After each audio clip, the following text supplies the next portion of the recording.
Terungkapnya produksi ratusan film porno lokal di Jakarta menghebohkan publik tanah air dalam sepekan terakhir. 5 orang tersangka yang salah satunya sutradara film ditangkap, sementara belasan pemeran film porno mangkir dari pemeriksaan polisi. Ya, dari belasan pemeran film porno terdapat nama sejumlah selebgram. Apakah para pemeran film porno itu juga dapat dijerat sebagai tersangka? Berikut Kopi Pagi komentar pilihan Liputan 6 Pagi.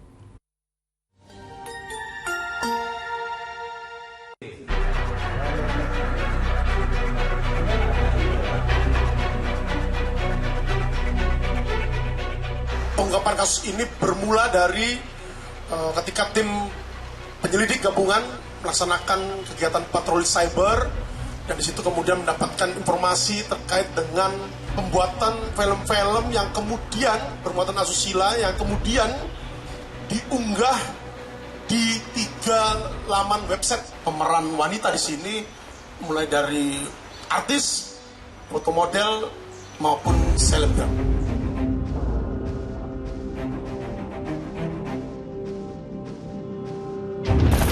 Polisi mengungkap kasus pembuatan film porno di sebuah studio rumah produksi yang ada di Jakarta. Dari hasil penggerebekannya, polisi menemukan ratusan film porno. Oleh para tersangka, film-film porno ini kemudian disebarkan dan juga disewakan melalui internet dan juga media sosial. Lantas, benarkah para pemeran ini merupakan selebgram terkenal? Simak selengkapnya dalam Kopi Pagi, komentar pilihan Liputan 6 Pagi. Ini Pak RT. Ya. Polisi menggerebek rumah produksi film porno di Pasar Minggu, Jakarta Selatan pada 31 Juli lalu. Dalam penggerebekan ini, polisi menemukan ratusan film porno lokal. Sutradara berinisial IR dan JAS, juru kamera film porno yang ada di lokasi penggerebekan, ditetapkan sebagai tersangka. Terkait penggerebekan ini, warga sekitar menyatakan tersangka IR memang berprofesi sebagai sutradara dan kerap syuting di sekitar rumah yang disewanya. Namun warga tak menyangka kalau tersangka IR ternyata memproduksi film porno. Saya juga kaget juga ya, Bapak. Baru tahu itu dari TV juga. Gitu. Tahu saya di situ sering sinetron apa yang dipakai shooting gitu. Nah, itu film-film YouTube gitu. Tahu saya sih. Dari keterangan kedua tersangka, polisi menggerebek lokasi lain yang juga dijadikan sebagai tempat pembuatan film porno di Jalan Sreseng Sawah, Jagakarsa, Jakarta Selatan sehari berselang. Di sini, petugas menangkap 3 orang tersangka lain yang salah seorang diantaranya adalah perempuan. Lingkungannya digerebek polisi, warga yang tinggal di Jalan Sreseng Sawah mengaku terkejut. Warga tak menyangka ada lokasi pembuatan film porno di wilayahnya. Tapi pernah ada gitu, Pak? Saya lihat sih ada beberapa kali ada sih, tapi nggak banyak. Apa 1-2 orang doang yang di situnya itu kan. Kelima tersangka pembuat film porno ini hanya tertunduk saat digiring penyidik di Polda Metro Jaya Senin lalu. Dari hasil pemeriksaan diketahui tersangka IR berperan sebagai sutradara dan admin di 3 akun yang menyewakan film porno buatannya.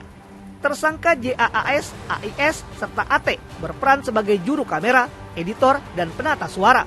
Sedangkan tersangka SE merupakan sekretaris sekaligus pemeran wanita. Film porno buatan para tersangka disewakan dengan harga beragam, mulai dari Rp50.000 untuk paket berlangganan 1 hari hingga Rp500.000 untuk paket berlangganan 1 tahun. Sementara pemeran film porno dibayar 10 hingga 15 juta rupiah untuk tiap filmnya. Telah memproduksi 120 film porno sejak 2022. Keuntungan yang didapat para tersangka mencapai Rp500 juta. Tarif yang ditawarkan di sini ada yang paket berlangganan 1 hari dengan membayar Rp50.000, kemudian yang paket 1 minggu membayar Rp150.000, paket 1 bulan membayar Rp250.000, dan 1 tahun membayar Rp500.000. Adapun jumlah keuntungan yang telah didapatkan oleh tersangka selama kurang lebih 1 tahun beroperasi, jadi dimulai di awal tahun 2022 itu sudah sekitar Rp500 juta. Polisi menyebut tersangka IR awalnya merupakan sutradara film horor dan komedi. Tersangka beralih menjadi sutradara film porno karena tergiur keuntungan yang lebih tinggi. Saat ini, polisi telah memblokir sejumlah rekening milik para tersangka. Selain itu, polisi juga memblokir situs yang memuat film porno hasil produksi para tersangka. Si I ini memang backgroundnya juga sebagai sutradara dulu, dia juga sudah pernah membuat beberapa film, baik yang mana genre dari film tersebut film horor dan juga komedi. Namun berjalannya waktu karena terkait dengan motif ekonomi yang mana mungkin dengan menawarkan film seperti ini lebih banyak peminatnya, akhirnya dia terjun ke bisnis dunia pembuatan film seperti ini. Jadi kami sudah koordinasi dengan beberapa bank yang terkait dengan penggunakan web tersebut dicantumkan rekening-rekening, sudah kita lakukan pemblokiran untuk hari ini. Tadi kita sudah koordinasi dengan pihak bank dan juga kita sudah koordinasi dengan Kominfo untuk terkait dengan pemblokiran terkait web-web yang ada kaitannya dengan rumah produksi tersebut. Pengamat sosial Rizalwan Rubis menyebut motif ekonomi kerap jadi alasan paling kuat bagi seseorang menjadikan seksualitas sebagai komoditas yang memiliki nilai ekonomis. Rasa malu pun kerap dikesampingkan. Tidak akan mungkin kalau tidak ada motif ekonomi, mereka berani melakukan itu dan tentunya akan membawa malu bukan hanya pada dirinya, tapi kan pada keluarganya, pada teman-temannya, pada lingkungannya, kan, pada alumni sekolah dia gitu kan. Kalau memang ketahuan kan tentunya akan meluas ya. Tapi motif ekonomi ini adalah motif terkuat untuk akhirnya orang menjadikan seksualitas sebagai komoditas yang punya nilai ekonomi, saya kira. Peredaran film porno dinilai sangat meresahkan. Psikolog yang juga dosen psikologi pendidikan Universitas Indonesia, Rosmini, mengungkap dampak film porno bisa membuat penontonnya mencontoh. Hal ini tentu berbahaya, apalagi jika penontonnya anak-anak atau remaja. Film porno itu dampaknya negatif sekali karena jadi nanti dari sisi ini aja, kegiatan aja dia akan teroccupied hanya dengan kegiatan hal tersebut. Dan apa yang ditangkap oleh mata kita, stimulasi yang dari visual, auditif, juga kinestetik, itu akan membuat diri kita punya satu chemical reaction yang membuat kita ada dorongan untuk melakukannya. Nah, anak itu walaupun dia belum akil balik, itu kalau dipaparkan hal yang sama jadi sebagai suatu kebiasaan juga. Dan itu yang berdampak negatifnya. Kemudian dia belum bisa memahami kenapa itu terjadi. Yang dia lakukan hanya berulang kali dan menyebarkan kepada teman-temannya. Apalagi pada waktu orang lain atau anak lain tidak berani, dia mengatakan bahwa dia sudah sampai pada level ini sebagai suatu hal yang kebanggaan. Itu dampaknya negatif, nanti dia sebarkan kepada teman-temannya yang lain. Beredarnya film porno lokal membuat warga kini kian khawatir. Bahaya dong, bahaya. Kan yang pakai sosial media bukan orang dewasa aja ya, pasti ada anak-anak kecil gitu. Apalagi buat anak-anak di bawah umur sih ya, karena kan butuh pengawasan orang tua yang benar-benar ketat gitu untuk gadgetnya segala macam. Otomatis mencontoh. Kebanyakan anak di bawah umur. Pasti ya, pasti itu bikin anak-anak atau generasi muda itu penasaran gitu ya. Tapi itulah harus ada kontrol yang kuat dari orang tua. Selain memeriksa para tersangka guna penyelidikan lanjutan, polisi juga akan meminta keterangan dari para pemeran film porno. Sebanyak 16 pemeran film porno yang terdiri dari 11 perempuan dan 5 laki-laki telah dijadwalkan untuk diperiksa di Mapolda Metro Jaya Jumat lalu. Dari ke-16 pemeran yang akan diperiksa, diantaranya terdapat artis, selebgram, dan model. Namun, ke-16 pemeran film porno itu tak datang. Polisi pun telah menjadwalkan ulang pemanggilan terhadap ke-16 pemeran film porno. Pemanggilan kedua dijadwalkan pada Selasa 19 September. Sejauh ini belum ada kehadiran ke-16 talent tersebut. Kemudian, langkah-langkah ini kita tentunya penyidik akan kembali membuat panggilan. Ada 2 di sini. Panggilan yang bersifat panggilan kedua karena tidak ada konfirmasi ya, maka tentu skema pemanggilan yaitu surat panggilan kedua. Kehadiran artis, selebgram, dan model dalam produksi film porno lokal mesti jadi sorotan. Sebab warga menilai sebagai public figure mereka seharusnya memberi contoh yang baik, bukan justru mencontohkan hal negatif.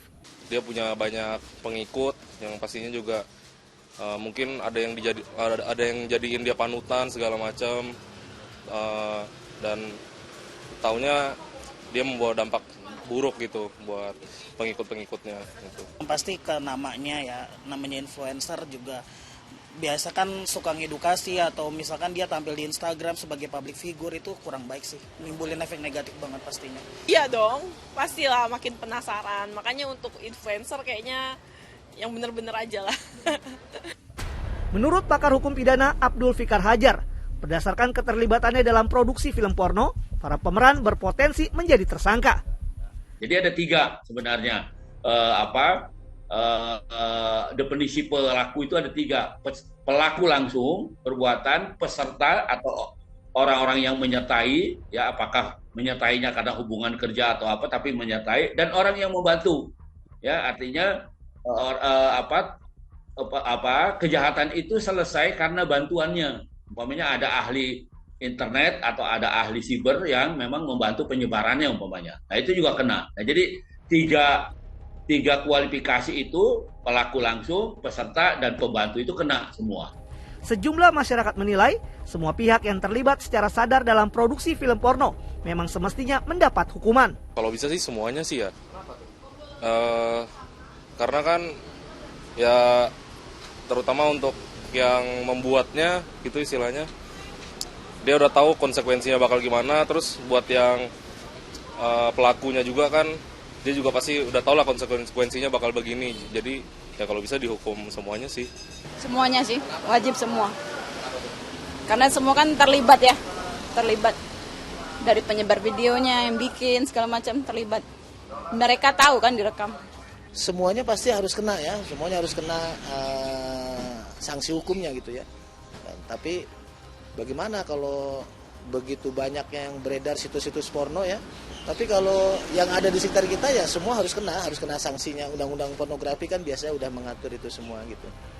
Perang terhadap pornografi tampaknya sulit untuk diakhiri. Satu celah akses menuju pornografi ditutup, muncul akses yang baru. Namun pemerintah jangan menyerah, terus tutup akses menuju pornografi hingga celahnya tak lagi dapat dijangkau para penikmatnya. Selain terus berjibaku menutup akses pornografi, hukuman bagi para pelakunya juga mesti dapat membuat mereka jera. Hukuman yang berat juga diharapkan membuat tak ada lagi yang berani beraksi asusila di depan kamera. Banyaknya jalan menuju akses pornografi membuat siapapun bisa mengaksesnya. Pemerintah sebenarnya sudah melakukan berbagai macam pengawasan untuk bisa memberantas konten-konten tersebut. Tapi lubang masih ditemukan di mana-mana untuk menyaksikannya. Sudah seharusnya ada terobosan baru untuk bisa menutup lubang-lubang tersebut. Demikian Kopi Pagi kali ini, saya Media Riasti dan juru kamera Dedi Sunandar pamit undur diri. Sampai jumpa dan salam SCTV.